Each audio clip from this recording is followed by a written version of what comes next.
దుర్మార్గం.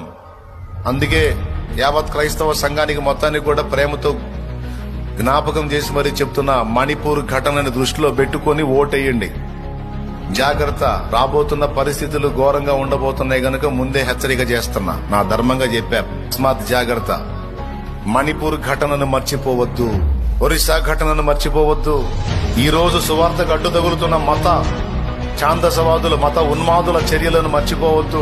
మత విద్వేషంతో మన ఆంధ్రప్రదేశ్ లో మనకు సమీపంలో అతి కిరాతకంగా చంపబడినటువంటి స్త్రీలని, పురుషుల్ని మర్చిపోవద్దు. మత పిచ్చతో నిండిన దానికి సపోర్ట్ చేస్తే ఇక రాబోతున్న దినాల్లో ఏ గతి పడతామో కూడా అంచనా వేయలేం. మనకు లేదా స్వేచ్ఛ? మనం నమ్మిన దైవాన్ని ఘనంగా చాటుకుని మయంపరుచుకునే స్వేచ్ఛ మనకు లేదా? నీకు తెలియదు, నాకు తెలుసు. వందలాది చర్చిలు కోల్చబడ్డాయి. నువ్వు నీ భక్తి చేసుకున్నావు, చేసుకో. మా భక్తి మమ్మల్ని చేయని.